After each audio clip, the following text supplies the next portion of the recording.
Hello, I'm Sandra Strong, Managing Partner of Strong and Heard. We've been supporting businesses in the areas of international trade and customs since 1995.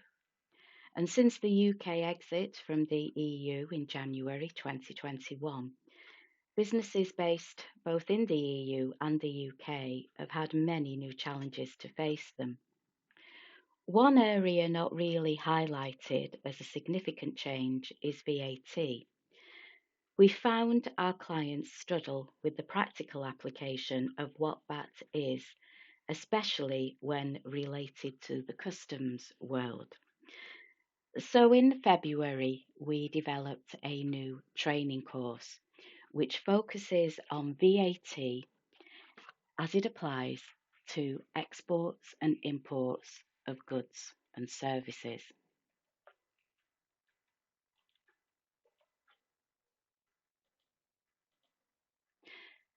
This is a short overview of that course. It's always good to put things into perspective. And VAT really became an indirect tax in around about 1965. At that time, it only operated in France and some states of the USA. That's quite odd now because the USA does not use VAT as an indirect tax now. If we look at the impact of VAT globally, in 2021, it has been said that around 170 countries use it as their main economy with a turnover tax. It affects every member of the community to a varying degree. Every one of us as consumers see an addition to the price we pay for a wide range of goods and services because VAT is due to the government. The minority, and that's the business world, takes an active participation in charging, collecting, and accounting for VAT on behalf of the government. VAT was adopted as the official indirect tax to the then EEC in 1967. And when the UK joined the EEC in 1973, we also introduced our first VAT scheme. It came in on the 1st of April, and it was then administered by HM Customs and Excise. Of course, they are now HM Revenue and Customs. It was included in the Finance Bill of 1972, and it was advertised as a simple tax. Well, it is simple in a way because all goods and services supplied in the UK in the course of business is liable to the standard amount of VAT. There are some things that national governments can decide to do. Some services and goods can be VAT exempt. There could be a reduction from the standard rate, or they can be VAT zero rated.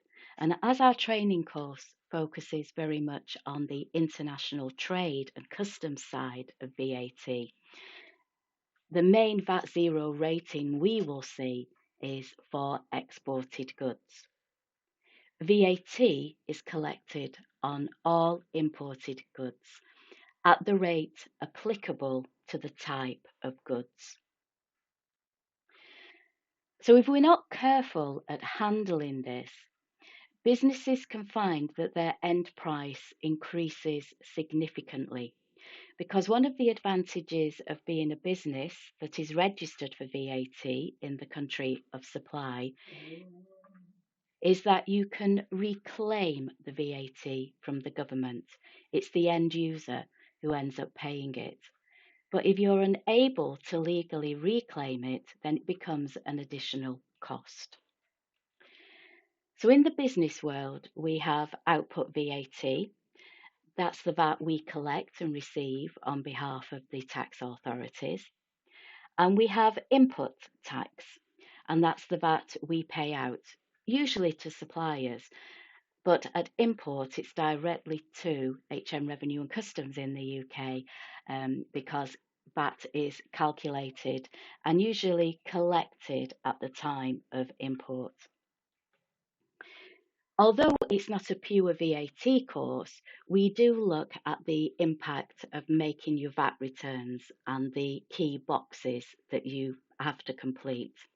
And if you just have a quick look at the bottom box here, it mentions box 4, which is where you declare VAT reclaimed in the period on purchases and other inputs, including acquisitions in Northern Ireland for EU member states. Because the issue is that Northern Ireland now remains a part of the United Kingdom, and if we're domestically trading GB, that's England, Scotland, and Wales, with Northern Ireland, it comes under UK VAT law. But Northern Ireland remains part of the customs union and single market of the EU, so they are able to continue with the EU VAT directives, especially around acquisition VAT. We will look at that in the training course.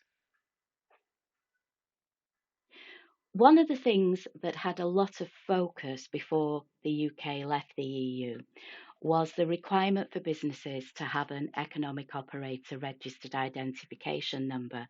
And it was rightly emphasised because it is extremely important.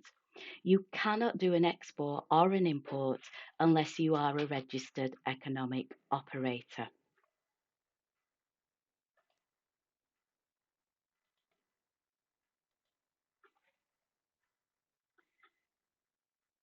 So the economic operator registered identification number is essential. You need a GB1 to do exports and imports from GB. In Northern Ireland, they have a special economic operator registered identification number, or maybe I'll call it an EORI from now on, which begins with an XI. And companies based in the EU only need one EU EORI. They don't need an EORI for each member state they're going to import and export from. That's fine. But what wasn't stressed is the difference between that and VAT numbers.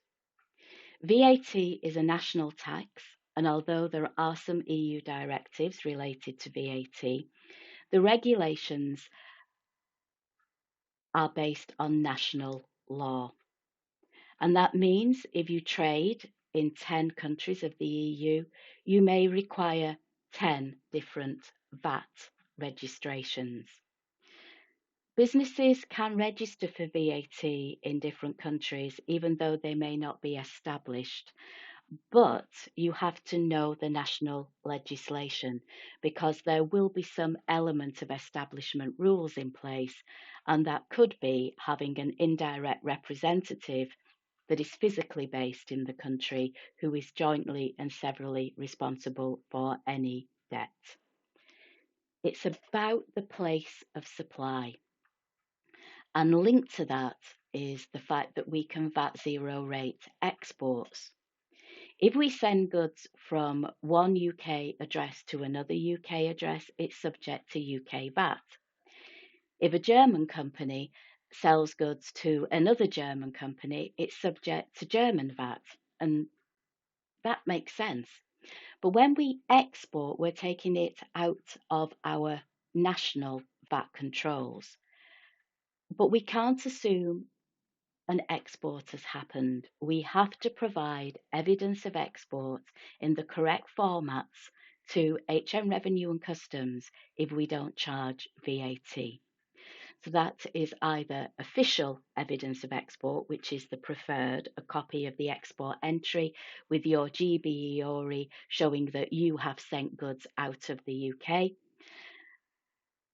or commercial evidence, and that can be a bit more difficult to validate for customs. The other thing is you can only VAT zero rate if the goods are going to leave the country within 3 months from the time of sale. And the time of sale means either 3 months from the date the goods are sent to the customer or 3 months since you received full payment. If you can't get evidence that the goods have left the UK in your name, you must not zero rate.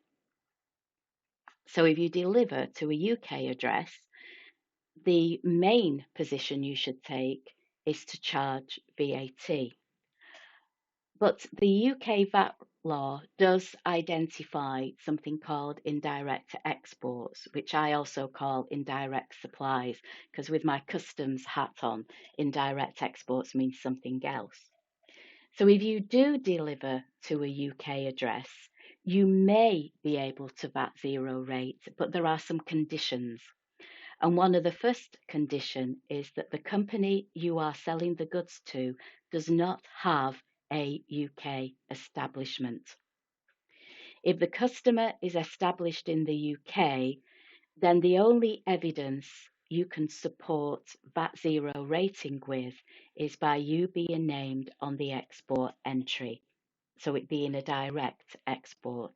Don't get confused with Incoterms and other things like that. That's got nothing to do with VAT collection.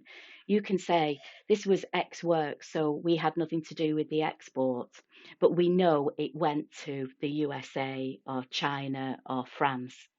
But the tax authorities will say, but the tax authorities will say, okay, if it's left the UK, show me evidence.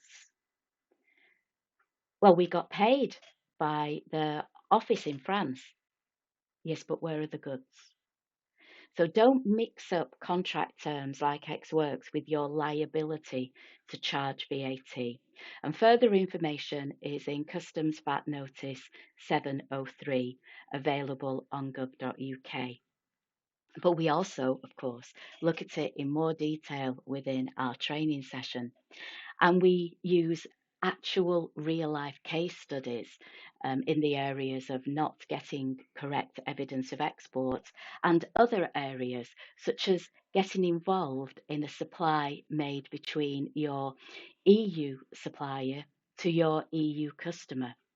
This is a very common supply chain scenario, and it was very useful before the UK left the EU, but now it brings VAT challenges. You must not confuse free circulation rules with not having a VAT impact. And that's not just on goods, it's on services as well. And we also review issues to do with supplying services, receiving services, as well as looking at business to business and business to consumer sale of goods. So throughout the session, we look at practical case studies and we ask you to bring your own. The final thing that we need to address when we look at VAT in an international trade world is how it impacts our importing. All goods that arrive in GB from anywhere in the world must be declared to customs. And normally the import VAT is due at the rate applicable to the goods and it's calculated on the customs declaration.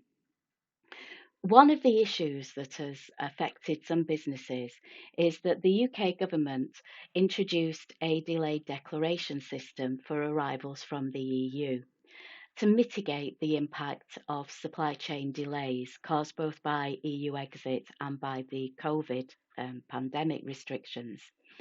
So it actually means that goods can come into GB from the EU without a customs declaration, and you must submit that declaration within 175 days of the date of arrival. But that doesn't apply to VAT.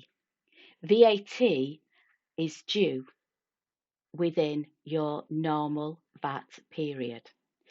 So if something arrived in January and you do quarterly VAT returns, you must have self-calculated the amount of import VAT you would have paid if a declaration had been made and put it on your first quarter VAT returns.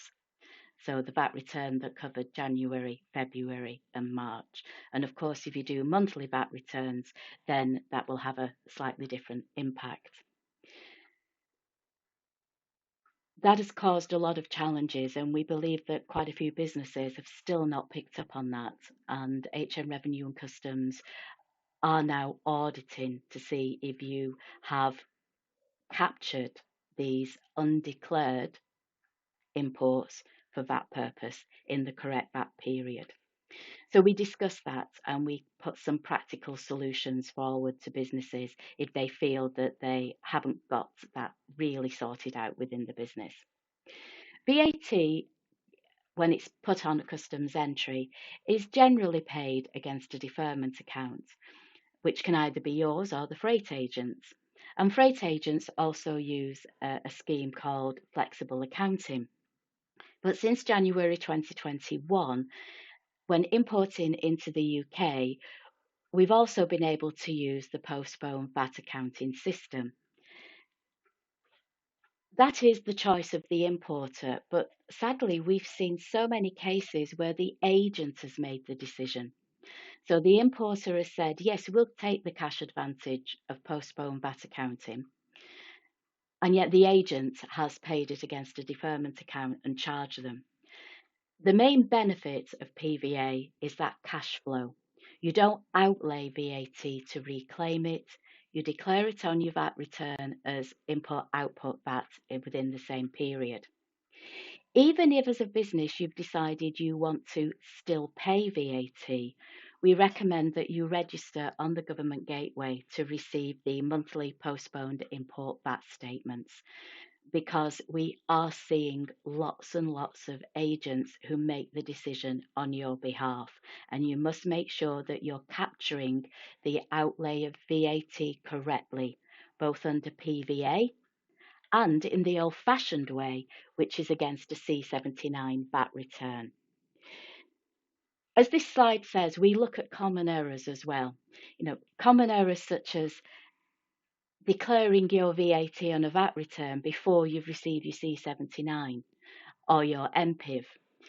These are your VAT invoices, so you have to make sure that you've got them and that you check them, because another common error is that companies sometimes reclaim VAT when they don't own the goods, and you cannot do that.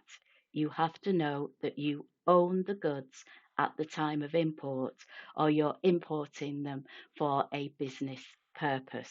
And that has got really complicated, so we review that during the course. So that's a little snapshot of what we cover, and I hope that you found it interesting enough to join me on the next session, and also that this extra long view of VAT has given you a little bit of insight into what the customs requires. So thank you for listening.